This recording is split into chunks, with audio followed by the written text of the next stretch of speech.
সবাইকে স্বাগত দীপ্ত সংবাদে। সাথে রয়েছে তোলা ডলারের শুরুতেই জানাবো সংবাদ শিরোনাম। টানা বৃষ্টি ও পাহাড়ি ঢলে দেশের বিভিন্ন স্থানে দেখা দিয়েছে নদী ভাঙন, বিলীন হচ্ছে ঘরবাড়ি। ঢাকা সহ বড় শহরগুলোতে বেশি ডেঙ্গু সংক্রমণের আশঙ্কা, প্রতিরোধ কার্যক্রম জোরদারের পরামর্শ। বেসরকারি ব্যবস্থাপনায় হজ প্যাকেজ ঘোষণা, সর্বনিম্ন 5,13,000-এ যাওয়া যাবে হজে।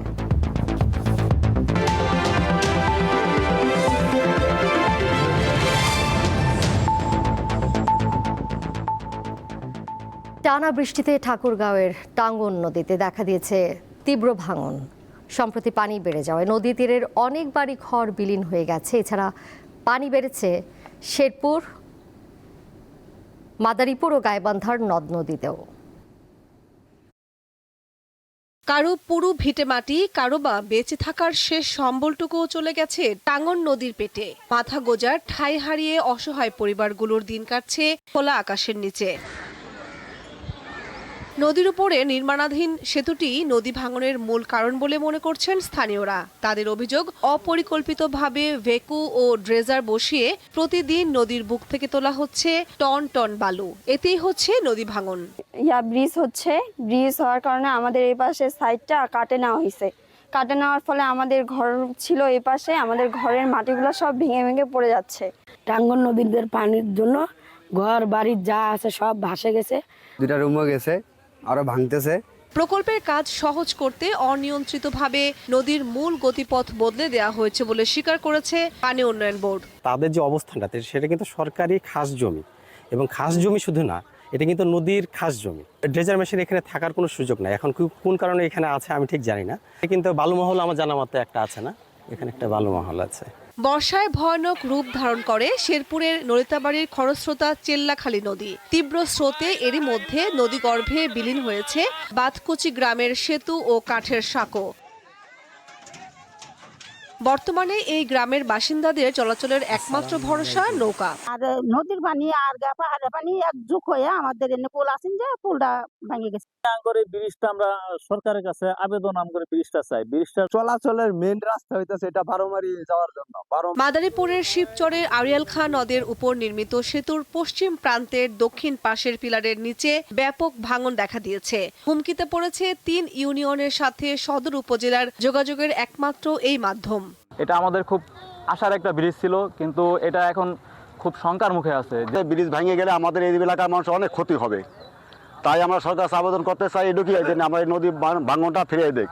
এদিকে গাইবান্ধায় করতোয়া ও ঘাগট নদীর পানি কিছুটা বৃদ্ধি পেয়েছে। তবে পানি বৃদ্ধি ও কমার কারণে নদীর তীরবর্তী এলাকার প্রায় 20 জায়গায় দেখা দিয়েছে তীব্র ভাঙন। এতে ফসলি জমি, ঘরবাড়ি নদীগর্ভে বিলীন হচ্ছে। কামরুন নাহার, দীপ্ত, বার্তাকক্ষ। এদিকে সুনামগঞ্জের তাহিরপুর উপজেলার সীমান্তবর্তী কয়েকটি গ্রাম সম্প্রতি পাহাড়ি ঢলে ব্যাপক ক্ষতির মুখে পড়েছে। ঢলের পানিতে ভেসে আসা বালুতে ভরাট হয়ে পড়েছে সীমান্ত সংলগ্ন বিস্তীর্ণ ফসলি জমি। এতে আগামী বোরো মৌসুমে চাষাবাদ নিয়ে দেখা দিয়েছে অনিশ্চয়তা। পাহাড়ির ঢলে বয়ে আসছে বালু, আর সেই বালুতেই ভরাট হচ্ছে এখানকার ফসলি জমি। চাষাবাদ নিয়ে শঙ্কিত আছেন সীমান্তবর্তী জনপদের মানুষজন। মনে করেন কমসে কম 1000 একর জমি হইব। এগুলি একবারে বালুর, পাহাড়ি ডলে বালুর নিচে একবারে বাদ হয়ে গেছে, কিন্তু ফসল আবাদি হয় না এই জায়গার। পাহাড়ি ডলে বালু পয়রা নষ্ট হয়ে গেছে, আমরা আবাদ করতে পারি না। পানি ধারণ ক্ষমতা কমে যাওয়ার কারণে আমাদের এই যে সংসার হাওরের যে আবাদি জমিগুলি আসছিল, প্রায় কয়েকশো একর আবাদি জমি, 1000 খানিকের মতন হবে, এগুলি বালুয় প্লাবিত হয়ে যাওয়ার ফলে আমাদের কৃষকরা কৃষিকাজ করতে পারতেছে না। এই জমি চালালে আমরা চলতে পারতেছি না। জমি বন্যা জমিতে ক্ষতিপূরণ আমরা না করতে পারি, কেমনে চলবো আমরা? পানির সাথে সাথে যে সমস্ত বালি এসে ওই এলাকার কৃষি অঞ্চল ক্ষতিগ্রস্ত হয়েছে, কৃষি জমি, সেটা আমরা খোঁজ নিচ্ছি, এবং সেখানে কি পরিমাণ জমি বালির কারণে চাষাবাদ করা যাচ্ছে না, এবং ওই জমিগুলোতে কয়টা ফসল করতে পারে সেটা আমরা যাচাই করে আমরা উপজেলা প্রশাসনকে আমরা অবহিত করব, যাতে এই জমিগুলো থেকে বালি অপসারণ করে এটাকে কৃষির আওতায় নিয়ে আসা হয়। ফসলি জমি আবাদ করতে বালু অপসারণে যথাযথ উদ্যোগী হবে সরকার, এমনটি প্রত্যাশা এখানকার চাষিদের। জাকারিয়া আহমদ, দীপ্ত সংবাদ, সুনামগঞ্জ। বেসরকারি ব্যবস্থাপনায় 2027 সালের হজ প্যাকেজ ঘোষণা করেছে হজ Agencies Association of Bangladesh HAAB. রাজধানীর একটি হোটেলে সংবাদ সম্মেলনে হাবের সভাপতি জানান, এবছর বিশেষ, সাধারণ ও সাশ্রয়ী এই 3টি প্যাকেজ থাকছে হজ যাত্রীদের জন্য। সে অনুযায়ী সর্বনিম্ন 5,13,545 টাকা এবং সর্বমোট 7,91,060 টাকা খরচে হজ করা যাবে। হজ প্যাকেজ ঘোষণা করতে সকালে রাজধানীর একটি হোটেলে এই সংবাদ সম্মেলনের আয়োজন। এতে হজ এজেন্সিস অ্যাসোসিয়েশন অব বাংলাদেশ হাবের সভাপতি প্যাকেজ ঘোষণা করেন। সংবাদ সম্মেলনে জানানো হয়, বিশেষ, সাধারণ ও সাশ্রয়ী এই 3টি ক্যাটাগরিতে হজ প্যাকেজ সাজানো হয়েছে। সরকার নির্ধারিত ফির সঙ্গে সামঞ্জস্য রেখে প্যাকেজের মূল্য নির্ধারণ করার কথা জানান তিনি। বিশেষ প্যাকেজের মূল্য ধরা হয়েছে সর্বমোট খরচ 7,91,060 টাকা, সাধারণ প্যাকেজ 5,95,580 টাকা এবং সাশ্রয়ী প্যাকেজ 5,13,545 টাকা ধরা হয়েছে। সৌদি পর্বের চূড়ান্ত ব্যয়ের হিসাব না পাওয়ায় বিগত বছরের ব্যয়ের ধারাবাহিকতায় সম্ভাব্য খরচ হিসাবে হজ প্যাকেজ প্রণয়ন করা হয়েছে। সংবাদ সম্মেলনে জানানো হয়, গত বছরের বিমান ভাড়া 1,54,830 টাকা থেকে 24,830 টাকা কমিয়ে 1,30,000 টাকা নির্ধারণ করা হয়েছে। আপনারা জানেন যে এবছর সৌদি সরকারের যে ডি ক্যাটাগরি সার্ভিস ছিল সেটি তারা প্রত্যাহার করেছে। আমাদেরকে সি ক্যাটাগরি সার্ভিস নিতে হবে, যার কারণে সৌদি পর্বের খরচ অনেক গুণ বেড়েছে। 2027 সালে মোট 1,27,198 জন বাংলাদেশি হজ করার জন্য সুযোগ পাবেন বলেও জানানো হয় সংবাদ সম্মেলনে। আলোয়ান খান, দীপ্ত সংবাদ, ঢাকা। রাজধানী সহ সারা দেশে বাড়ছে ডেঙ্গু রোগী। চট্টগ্রাম, বরিশাল, ময়মনসিংহ সহ বড় শহরগুলোতে বেশি ডেঙ্গু সংক্রমণের আশঙ্কা রয়েছে। গবেষণা প্রতিষ্ঠান IEDCR বলছে, ডেঙ্গু ভাইরাসের 4টি ভ্যারিয়েন্টের মধ্যে এবছর সেরোটাইপ 3 এর প্রভাব বেশি। তাই ডেঙ্গু নিয়ন্ত্রণে এখনই মশক নিধন কার্যক্রম জোরদার করার পরামর্শ দিয়েছেন বিশেষজ্ঞরা। বর্ষার সাথে সাথেই রাজধানী সহ দেশের বিভিন্ন হাসপাতালগুলোতে বাড়তে শুরু করছে ডেঙ্গুতে আক্রান্ত রোগীর সংখ্যা। কীটতত্ত্ববিদরা বলছেন, এখনই সতর্ক না হলে আগামী 3 মাসে ভয়াবহ রূপ নেবে ডেঙ্গু। আর জনস্বাস্থ্যবিদরা বলছেন, যদি এবার ডেঙ্গুতে আক্রান্তের ধরনের পরিবর্তন হয় তবে মৃত্যু ঝুঁকি বেড়ে যেতে পারে। রাজধানীর সোহরাওয়ার্দী হাসপাতালের এই ওয়ার্ডটি কিছুদিন আগেও ছিল হাম রোগীদের জন্য, এখন সেটি ডেঙ্গু রোগীদের জন্য তৈরি করা হয়েছে। এছাড়া মহিলাদের জন্য আলাদা ওয়ার্ড রয়েছে। সব মিলে প্রতিদিন প্রায় শতাধিক ডেঙ্গু রোগী চিকিৎসা নিচ্ছেন। এই অবস্থা প্রায় সব হাসপাতালেই। ঢাকার পাশাপাশি বিভিন্ন জেলাতেও ডেঙ্গু আক্রান্ত রোগীর তথ্য পাওয়া যাচ্ছে। এডিস মশার ঘনত্ব, ডেঙ্গু রোগীর সংখ্যা, বৃষ্টিপাত, তাপমাত্রা, আর্দ্রতা, এই কয়েকটি মিলিয়ে আমরা একটি প্রেডিকশন মডেল তৈরি করি। সেখানে স্পষ্ট দেখতে পাচ্ছি ঢাকা, চট্টগ্রাম বিভাগের বেশ কয়েকটি জেলা, বরিশাল বিভাগের বেশ কয়েকটি জেলা, মাদারীপুর, বাগেরহাট, ময়মনসিংহ, চাঁদপুর, গাজীপুর, মানিকগঞ্জ, নরসিংদী, এই কয়েকটি জেলাতে বেশ ব্যাপক আকারে ডেঙ্গু হতে পারে।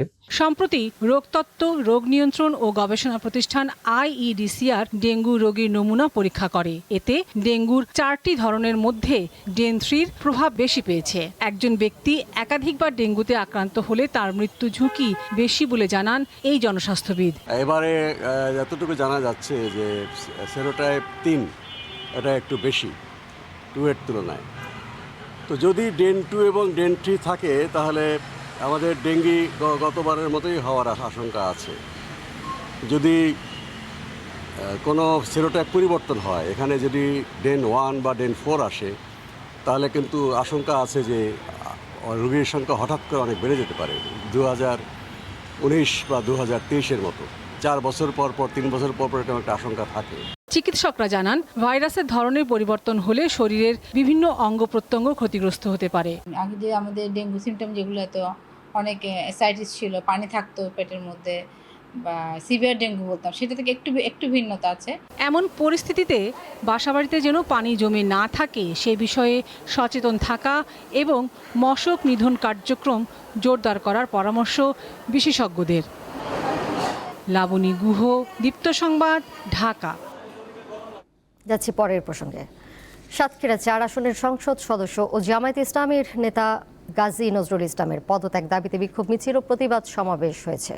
বুধবার দুপুরে শ্যামনগর উপজেলা সদরের জেসি কমপ্লেক্সের সামনে থেকে বিক্ষোভ মিছিল শুরু হয়। প্রধান সড়কগুলো প্রদক্ষিণ শেষে শ্যামনগর প্রেস ক্লাবের সামনে গিয়ে তা শেষ হয়। পরে প্রতিবাদ সমাবেশের আয়োজন করে বিক্ষোভকারীরা। এই সময় তারা সংসদ সদস্য গাজী নজরুল ইসলামের কুশপুত্তলিকা দাহ করেন। সমাবেশ থেকে বক্তারা জানান, সামাজিক যোগাযোগ মাধ্যমে ছড়িয়ে পড়া ভিডিও নিয়ে জনমনে নানা প্রশ্ন ও বিতর্ক সৃষ্টি হয়েছে। এই ঘটনার নিরপেক্ষ তদন্তের দাবি জানান তারা।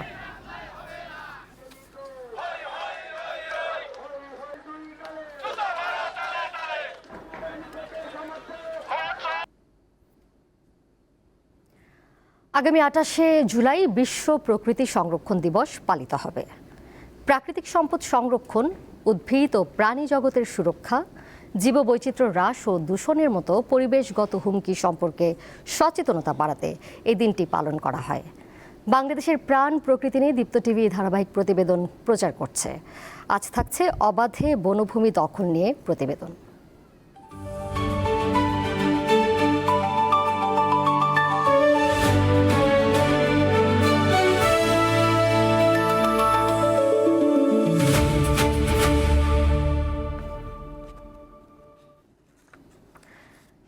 দেশে উন্নয়নের নামে সংরক্ষিত বনের বুক চিরে তৈরি হচ্ছে পাকা সড়ক।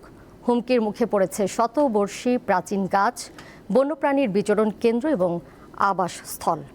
সম্প্রতি চট্টগ্রামের সাতকানিয়া ও কক্সবাজারের চকরিয়ার বনের ভেতর দিয়ে নির্মাণ হচ্ছে পাকা সড়ক। পরিবেশ ও বন সংরক্ষণ কর্মীরা বলছেন, বনের মাঝ দিয়ে সড়ক নির্মিত হলে মানুষ ও হাতির সংঘাত বাড়বে, হুমকির মুখে পড়বে জীববৈচিত্র্য।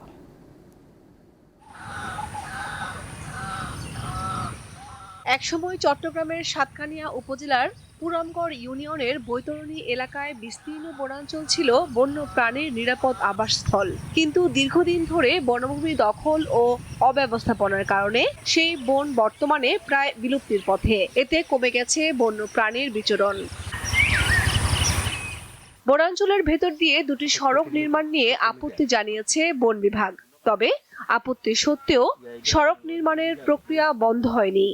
বন বিভাগের কর্মকর্তারা জানান, এখানে সড়ক হলে বনভূমি দখল, অবৈধ অনুপ্রবেশ, গাছ কাটা ও বন সম্পদ পাচারের ঝুঁকি বাড়তে পারে। যদি সংরক্ষিত বনের মধ্যে দিয়ে রাস্তা যায়, সেক্ষেত্রে মানুষের চলাচল বৃদ্ধি পাবে এবং সেখানে জবরদখল কিংবা নতুন ঘরবাড়ি তৈরির একটা প্রবণতা লক্ষ্য করা যায়। তাহলে সেক্ষেত্রে বনের যে প্রাকৃতিক বৈশিষ্ট্য সেটা ব্যাহত হওয়ার সমূহ সম্ভাবনা রয়েছে। এদিকে কক্সবাজারের চকরিয়ায় গর্জন বনের ভিতরে হাতি চলাচলের পথে পাকা সড়ক নির্মিত হচ্ছে। যদিও বন বিভাগকে না জানিয়েই সংরক্ষিত ওই বনে সড়ক তৈরির উদ্যোগ নিয়েছে এলজিইডি। স্থানীয়রা জানান, হাতির সঙ্গে তাদের সহাবস্থান দীর্ঘদিনের, কিন্তু পাকা সড়ক হলে চলবে যানবাহন, ব্যাহত হবে হাতির স্বাভাবিক চলাচল। হাতির এইখানে তো আমরা বসবাস করি, আমরা ক্ষতি করে নাই।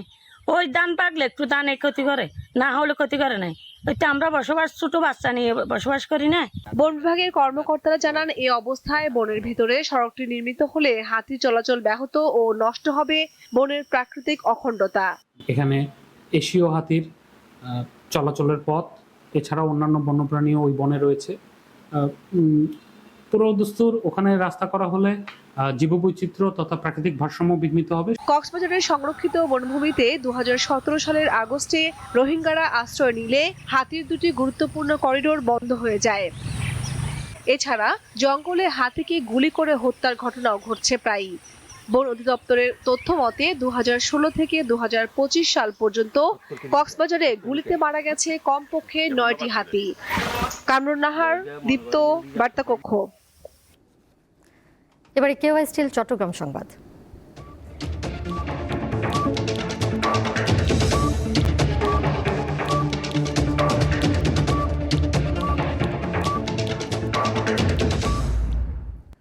চট্টগ্রামের রাঙ্গুনিয়ায় অপহরণের 2 দিন পর 7 বছর বয়সী এক শিশুকে উদ্ধার করেছে পুলিশ। এ সময় অপহরণ চক্রের 3 সদস্যকে গ্রেপ্তার করা হয়েছে। এছাড়া অপহরণে ব্যবহৃত একটি সিএনজি অটোরিকশা জব্দ করা হয়। চট্টগ্রাম জেলা পুলিশ সুপার মাসুদ আলম জানান, নিজেকে সিএনজি চালক পরিচয় দিয়ে এক ব্যক্তি শিশুটিকে বলে তার বাবা হাসপাতালে ভর্তি, তাকে তার বাবার কাছে নিয়ে যেতে পাঠানো হয়েছে। প্রতারণামূলক কৌশলে শিশুটিকে সিএনজিতে তুলে নিয়ে যাওয়া হয়। প্রাথমিক জিজ্ঞাসাবাদে মুক্তিপণের মোটা অঙ্কের টাকা আদায়ের উদ্দেশ্যে পূর্ব পরিকল্পিতভাবে এই অপহরণ করার কথা জানিয়েছে গ্রেপ্তার হওয়া আসামিরা। পটুয়াখালীর কলাপাড়ায় পায়রা বন্দরের আবাসিক ভবন এলাকার 100 ফুট দৈর্ঘ্যের দুটি সীমানা প্রাচীর ফের ধসে পড়েছে। গতকাল সন্ধ্যায় ওই এলাকার উত্তর পাশের 6 আনি খালের মধ্যে ওই সীমানা প্রাচীর ধসে পড়ে। দেয়াল নির্মাণে নিম্নমানের সামগ্রী ব্যবহার করায় এমন দুরবস্থা বলে দাবি স্থানীয়দের। এর আগে 2023 সালের জানুয়ারিতে নির্মাণ কাজ শেষ হওয়ার আগেই ওই একই এলাকার 100 ফুট দৈর্ঘ্যের একটি সীমানা প্রাচীর হেলে পড়ে। বন্দর কর্তৃপক্ষ সূত্রে জানা যায় 2023 সালে এবিএম ওয়াটার কোম্পানি নামের একটি ঠিকাদারি প্রতিষ্ঠান 11 কোটি টাকা ব্যয় 3000 ফুট দৈর্ঘ্যের এই সীমানা প্রাচীরটি নির্মাণ করে।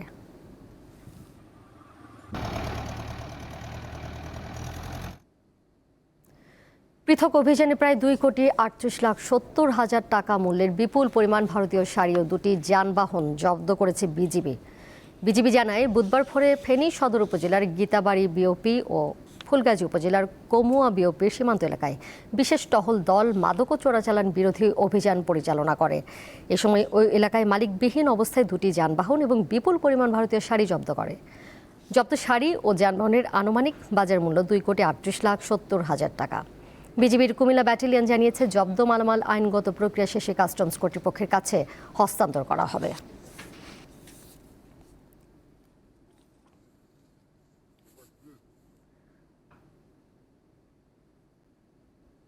আন্তর্জাতিক প্রসঙ্গ। ভারতের কেন্দ্রীয় শিক্ষামন্ত্রী ধর্মেন্দ্র প্রধানের পদত্যাগের দাবিতে উত্তাল হয়ে উঠেছে রাজধানীর নয়াদিল্লি। শিক্ষার্থীদের আন্দোলনে সমর্থন দিয়ে ককরোচ জনতা পার্টি ছাড়াও বিজেপি বিরোধী বিভিন্ন রাজনৈতিক দলের অবস্থান কর্মসূচি ও পুলিশি অভিযানে উত্তেজনা ক্রমেই বাড়ছে। রাজপথ ছাড়তে নারাজ ককরোচ জনতা পার্টি সিজেপি। ভিড় বাড়ছে যন্তর মন্তরে। হাসপাতালে থেকেও অনশন চালিয়ে যাচ্ছেন ভারতের শিক্ষাবিদ ও আন্দোলনকর্মী সোনম ওয়াংচুক। এই অবস্থায় আইনশৃঙ্খলা পরিস্থিতির অবনতির শঙ্কায় দিল্লির 16টি গুরুত্বপূর্ণ মেট্রো স্টেশন সাময়িকভাবে বন্ধ ঘোষণা করেছে দিল্লি মেট্রো রেল কর্পোরেশন। এদিকে নিট পরীক্ষার প্রশ্নপত্র ফাঁসের বিতর্কে শিক্ষামন্ত্রী ছাড়াও স্বরাষ্ট্রমন্ত্রী অমিত শাহর পদত্যাগ এবং প্রধানমন্ত্রী নরেন্দ্র মোদীর ক্ষমা প্রার্থনা সহ 5 দফা দাবি জানিয়েছেন কংগ্রেস নেতা রাহুল গান্ধী। এর আগে মঙ্গলবার রাতে আন্দোলন থেকে রাহুল ও প্রিয়াঙ্কা গান্ধীকে আটকের পর ছেড়ে দেয় পুলিশ।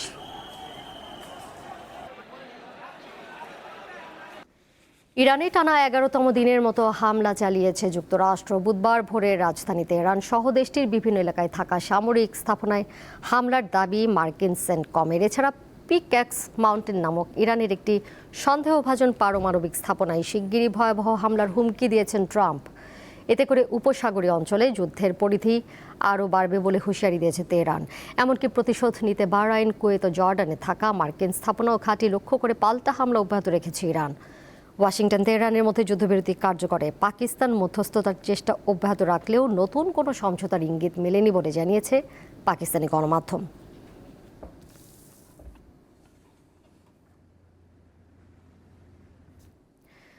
বিশ্বকাপের ফাইনালে স্পেনের কাছে হারের পর নিজ পরিবারের কাছে ফিরেছেন আর্জেন্টাইন কোচ লিওনেল স্কালোনি।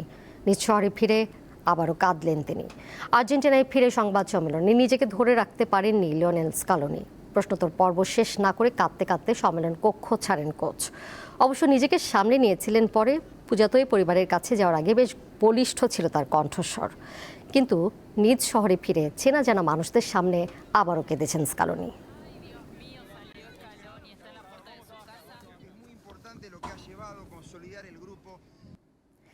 এর সাথে শেষ করব দীপ্ত সংবাদ। যাবার আগে শিরোনামগুলো জানিয়ে দেব আরও একবার। টানা বৃষ্টি ও পাহাড়ি ঢলে দেশের বিভিন্ন স্থানে দেখা দিয়েছে নদী ভাঙন, বিলীন হচ্ছে ঘরবাড়ি। ঢাকা সহ বড় শহরগুলোতে বেশি ডেঙ্গু সংক্রমণের আশঙ্কা, প্রতিরোধ কার্যক্রম জোরদারের পরামর্শ। বেসরকারি ব্যবস্থাপনায় হজ প্যাকেজ ঘোষণা, সর্বনিম্ন 5,13,000-এ যাওয়া যাবে হজে।